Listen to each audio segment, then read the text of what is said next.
Welcome to Season 5 of Your Bird Story, a podcast about everyday people and their relationships and interactions with wild birds.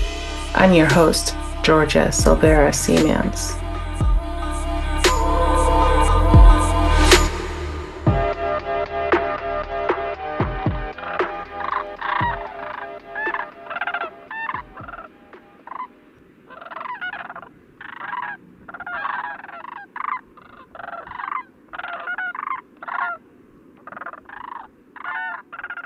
Hi everyone, welcome to another episode of Your Bird Story. Today I will be talking with Aaron Haiman. And Aaron, I'd love for you to introduce yourself to listeners. Thanks for having me very much. I am a lifelong birder from California. I grew up in the Bay Area, San Francisco Bay Area, and got the birding bug early and have been birding here, and sort of that interest has spread me across the country and to a few other places around the world, just chasing birds. So I'm delighted to be here and to talk a little bit about the birds of California, in particular, a very special part of California that I'm sure we'll get into. Yes. Before we get to that very special part of California, in what way did you get bird bug bitten? What was the launch pad for your interest in birds? I was 6 years old, and my mom took me to a bird walk led by this really incredible birder, and I met him and had such a good time, and he was so cool. It really sort of opened my eyes to birding as a hobby, and also, it sounds kind of odd to be that young, but kind of the idea that you could actually do this for a living. Kind of up to that point, I'd kind of thought of working as animals meant being a veterinarian. If I wanted to work with animals, I had to be a vet. And this was like a whole other area that you could work with animals, not be a vet, but still do really important, really cool work. So that kind of set me off. I've been a friend and mentor to that birder ever since. He reviewed my book. He still gives me advice on lots of career stuff. And I've sort of been on that path ever since. That's pretty amazing, actually, to find that interest so young and then to stick with it into adulthood. Yeah. Congratulations. That must feel very satisfying, right? You've sort of spent your life up until now focused on the passion of birds and making them a career. Yeah, it is. One of the things that I like about it is sticking with something for that long kind of gives me some perspective. I remember what it was like to be a kid birder. I remember what it was like to be a teenage birder, young adult birder. Now I'm sort of a more middle-aged-ish birder. And just seeing sort of how things have changed and evolved and those different perspectives has been really fun. Oh, could you talk a little bit more about that, like Aaron at the different ages as a birder? Yeah, one of the things that I carry with me every time I go out birding now is remembering what it was like to be a young kid, 6, 7, 8-year-old kid, and how, in many ways, challenging it was to be sort of accepted by the adult birders in a group or in the sort of birding community.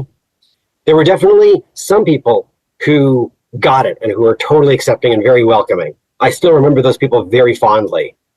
But there were a lot of other people who weren't, who were sort of dismissive. Oh, these kids, they don't know anything. Like, I'm not going to really pay attention to them. Or when they say they found something, they probably did because they probably made a mistake. Definitely a less pleasant experience to be faced with that. And sort of having to deal with that a lot, it gave me sort of a different perspective that I now have as an adult. I now definitely remember that. And when I see kid birders, which I do a lot, I try to encourage youth birding wherever I can. So I try to really be very welcoming, be part of the community that wants kids to be a part of birding. Because, this is cliche, but so true. They're the future of birding, the future of conservation and ecosystem sciences. In any field, really. And of course, in the last handful of years, there's definitely been a focus on the sort of exclusive nature of birding. You shouldn't be dismissing anyone who has an interest in anything. It should be inclusive and welcoming, and different kinds of people, whether that's age, race, gender, bring different perspectives. Yeah, absolutely. 100% agree.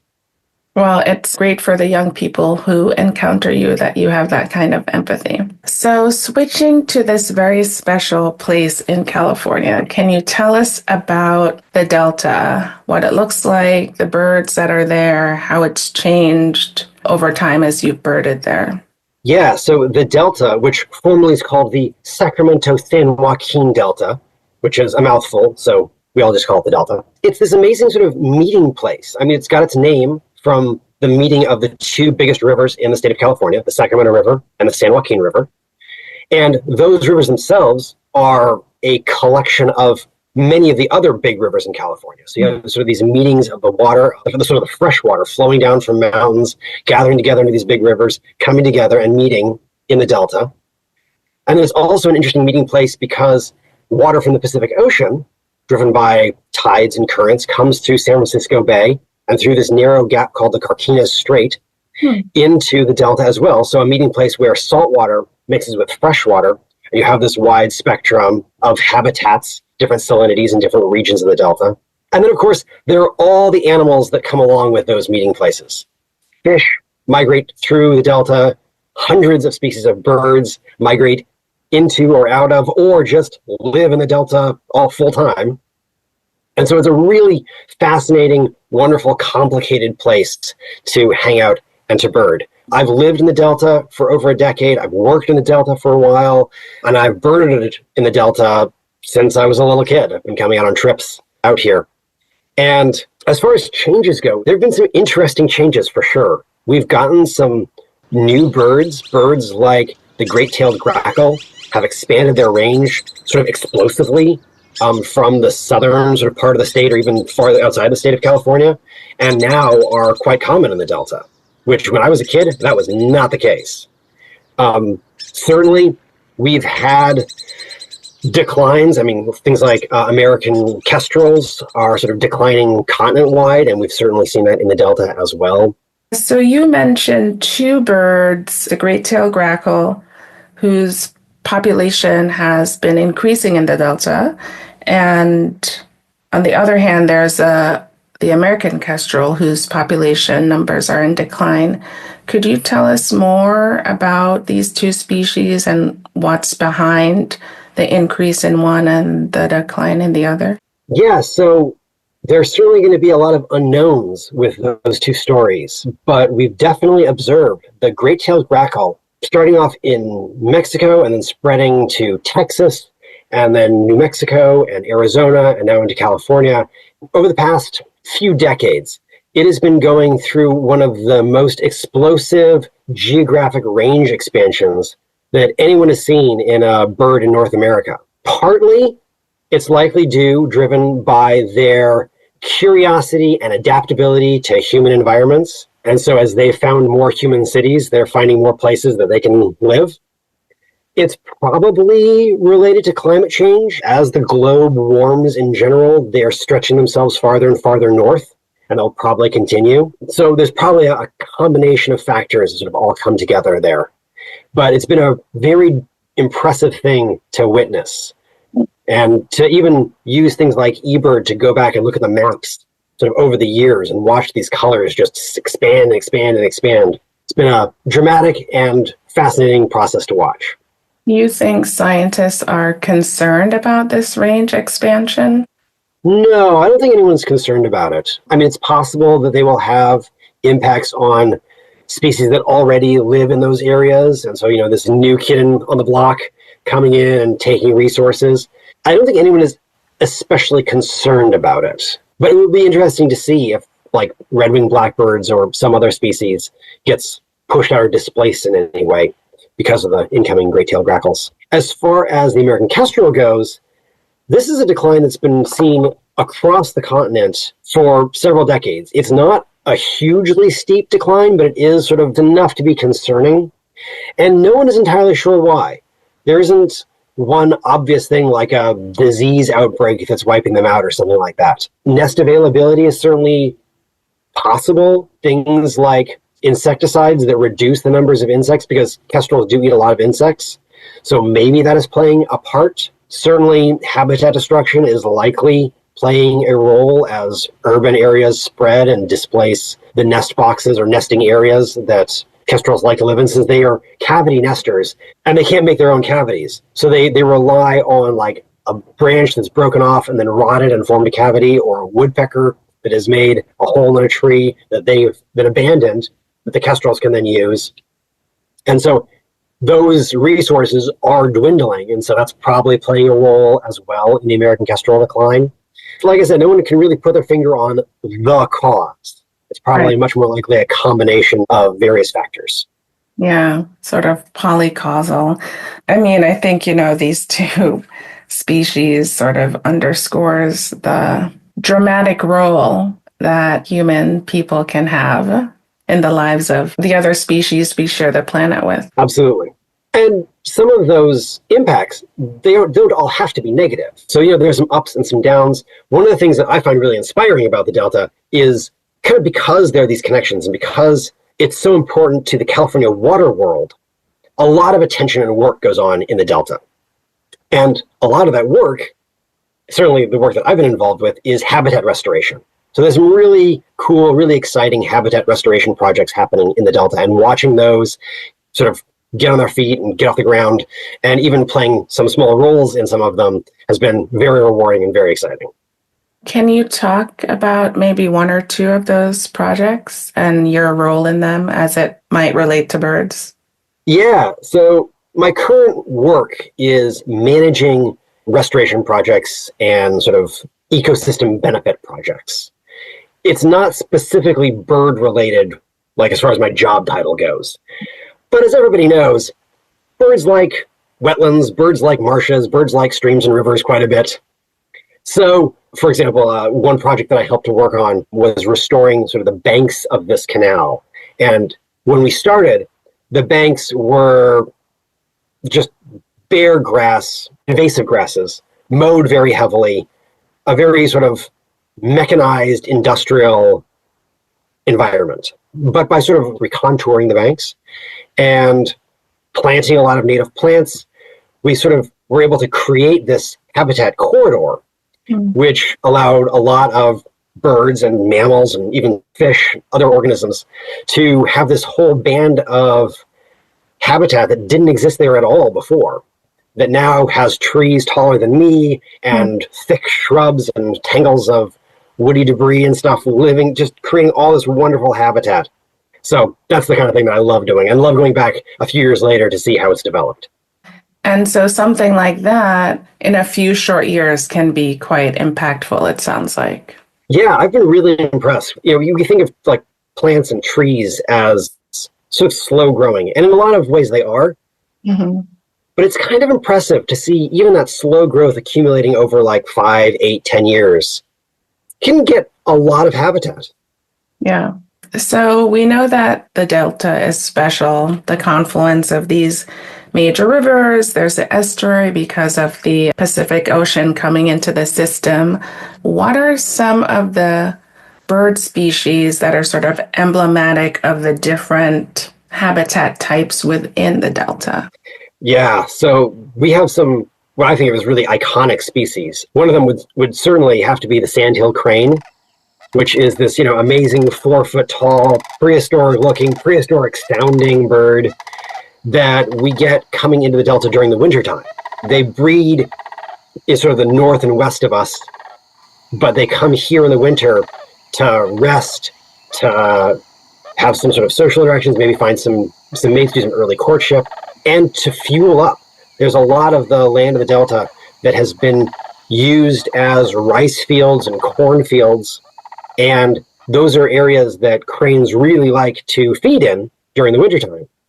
So they have all this amazing food resource to really give them a really healthy start for the spring migration back to their breeding grounds and then for breeding. And people love the cranes. Like, there are crane festivals. People celebrate the return of the cranes.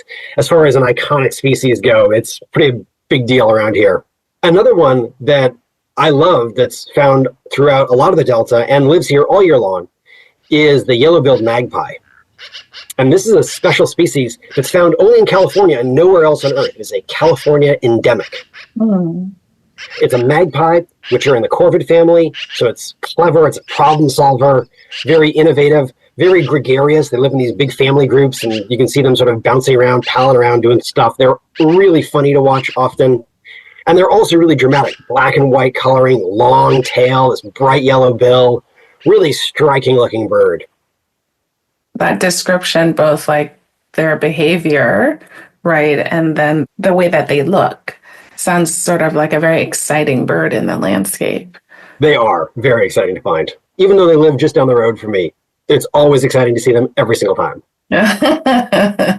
Well, sometimes people poo-poo the common birds, but this one sounds particularly engaging, so I'm a little bit jealous. Well, if you come out to California, happy to show you one. Yeah.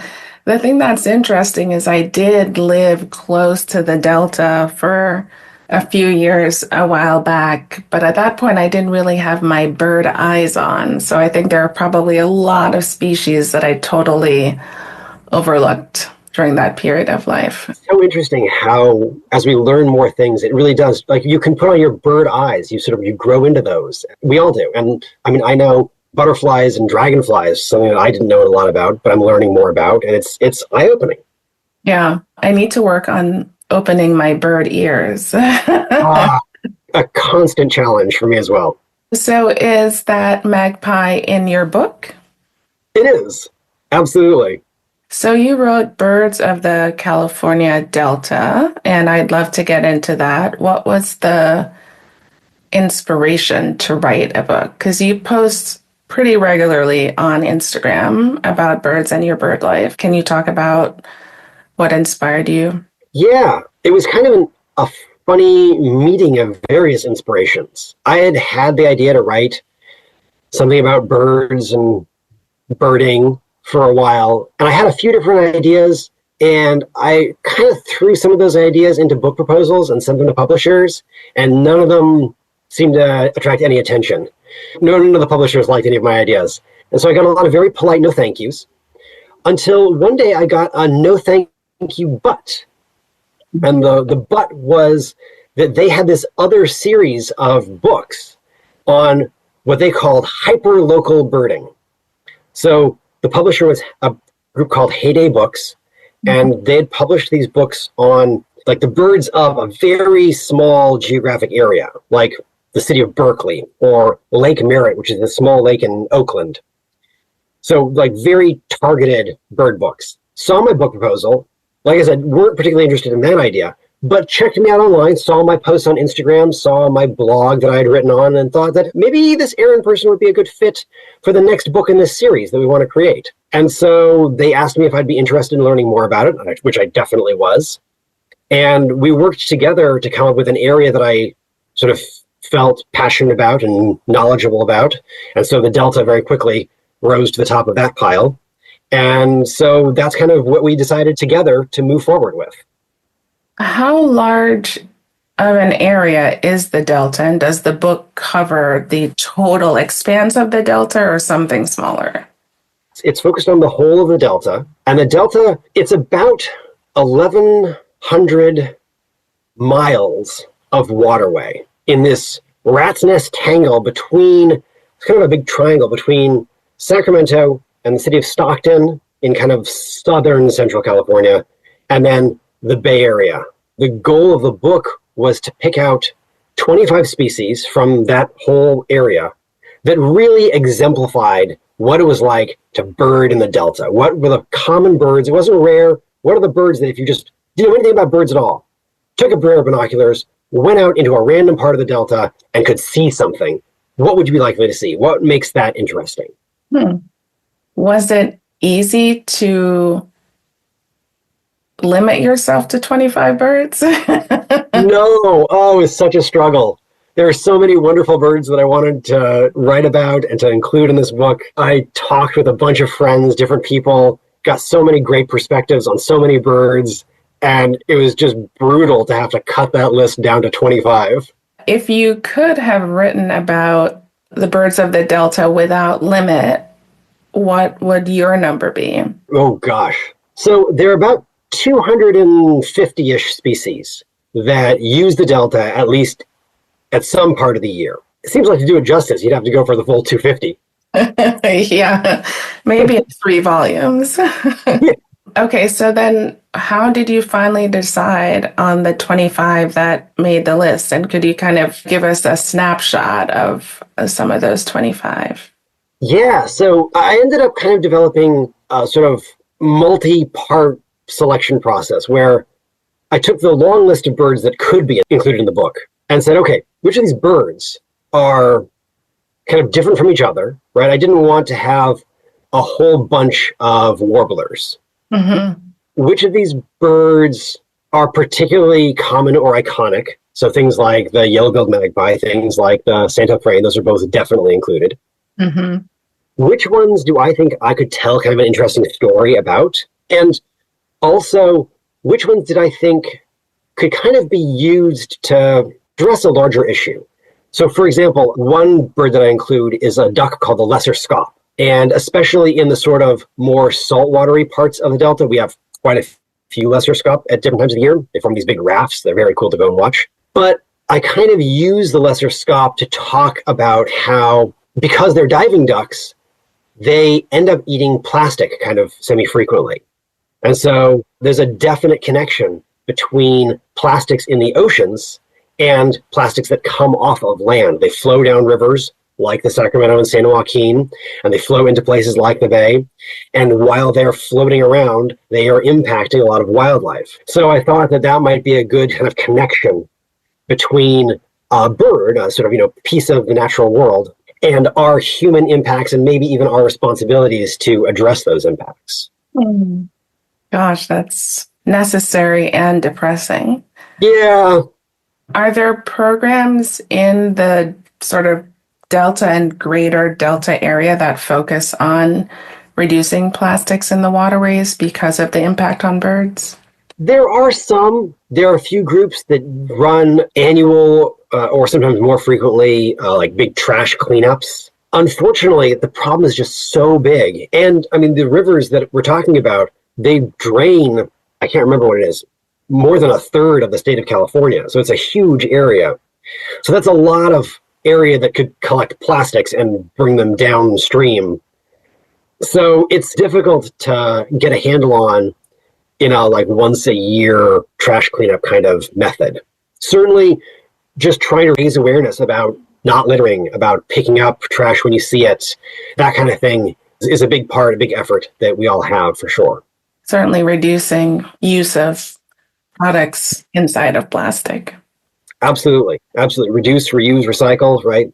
The Delta, from the way you've been talking about it, seems not very urban, but it is within the San Francisco Bay Area, Sacramento, Stockton. These are places that have a heavy human people footprint. Do you bird exclusively within the waterways of the Delta, or are you birding sort of on the land surrounding the Delta? As far as the sort of habitat available, the Delta is really diverse. It's got these rivers. It has these sort of smaller little waterways like sloughs and canals. It's also got a fair amount of grassland, just like open pasture like grasslands. It's got oak savanna woodlands. It has, yes, a lot of urban areas that are sort of in or right around the Delta. And you can bird all of them. That's one of the fun things about it. Is, if you have access to a boat, that's great. If you have access to a car, that's great. If you have access to a bike, that's great. You can bird on horseback. And you can certainly bird on foot quite a bit, which is what I usually do. Okay. Is there a place within the Delta or a few places that are your favorite places to go watch birds? Yeah, definitely. I mean, I don't think any conversation about the Delta and birding locations would be complete without talking about the Cosumnes River Preserve. The Cosumnes River is one of these big rivers in California that flows into the Delta. And it's special in California because it's one of the only, in fact, it might be the only large river in California that has no dams on any part of its reach. So it really is sort of a wild river. And down where it reaches into the Delta, it flows through a place called the Cosumnes River Preserve. So it's a sort of natural area. There's a nice little visitor center and some boardwalks and trails through the woodlands that allow for really beautiful views of a really beautiful part of the Delta. Is this the kind of information that's available in your book, Birds of the Delta? Yeah. I list a number of different places that are sort of high priority, sort of high interest areas of the Delta to visit. And I've got sort of a resources section at the back listing out a bunch of different places to go and also groups to contact if you want to learn more. And I should correct myself. It's birds of the California Delta. California Delta, yes. It was definitely a bit of a conversation. Some people wanted to keep it short because they like just sort of the number of words in birds of the Delta. But there are a lot of deltas around the world. There are a lot of deltas even around the U.S. It's important to be specific. Yeah. How are you planning to promote your book once it's out in the world? So let us know the publishing date. Are you going on book tour? Yeah, the publishing date is March 25th, so it's definitely coming up here. It's available for pre-order right now if you should be so inclined. Okay. And yes, I have lined up a few bird walks and talks and sort of book signing events at a few of the local bookstores in my area, and then also with groups like the Sacramento Audubon Society and some conservation groups that are sort of in the area. So I'm going to be doing all of those, and I'm still developing more. Definitely a work in progress. I'm trying to cast a wide net because the book is aimed at anyone who is even slightly bird curious. I'm trying to expand my audience to like gardening groups or anglers or boating groups. Anybody who's outside could be interested in birds. And so I'm trying to send invitations near and far. So you just talked about expanding your net. Who are the folks you currently interact with around birds? Luckily, I interact with a lot of really great birders.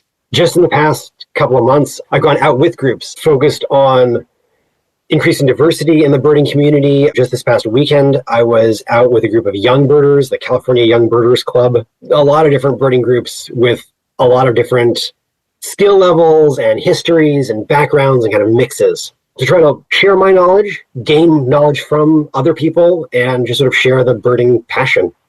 Is your book the first book, the first guide to the birds of the California Delta? It may very well be. I mean, there's certainly lots of birds of California, which, of course, the Delta is part of. But as far as exclusively targeting that area, it's the only one that I'm aware of, yeah. Okay, that's really awesome. I want to say congratulations again. That's a really big deal.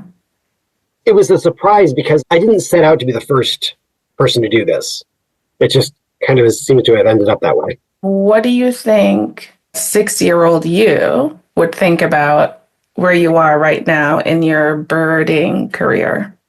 I think you'd be pretty happy that it all worked out so well. I think you'd probably be surprised as well. I don't think that 6-year-old me, even when I was starting to think about like, oh, I could work with birds, I didn't think that it would be such a diverse set of like from personal to professional, so many facets, so many different extensions of my life now are sort of talking about birds and working with birds in so many different ways. I don't think I would have ever guessed that.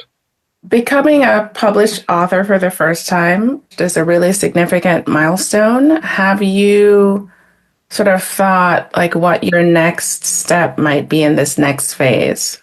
Next steps, yeah. I have a YouTube channel that I'm hoping to continue working on and growing. And so creating more content and more videos, more different kinds of videos, focusing on birds and nature and science is definitely going to be something that I hope to pursue more of. And I could certainly see future book projects in the works. I am working on a book chapter for someone else. She's a birder and bird researcher back east. She's out of North Carolina.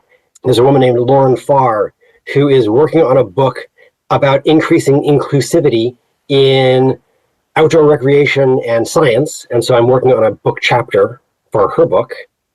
So that's kind of the next project. And beyond that, I'm not really sure. We'll see what the future holds. Yeah, I'm sure you'll be quite busy once the book is out into the world. Aaron, I really want to thank you for joining me today and talking about your book, your life as a birder, birds of the California Delta, and good luck with pre-orders and orders and the tour. Thank you so much. And thank you for having me. This has been a pleasure. I love this podcast. I've listened to tons of your episodes. So it was delightful to be on it. Thanks a lot.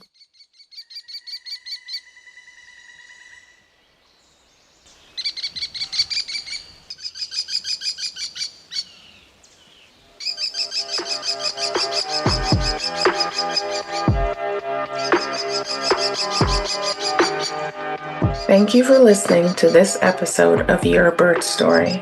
Tune in on the second Thursday of next month for the next episode. In the meantime, explore our archives, like, review, and subscribe to the podcast. Your Bird Story is edited and produced by Pod to the People. Your Bird Story is an initiative of Local Nature Lab.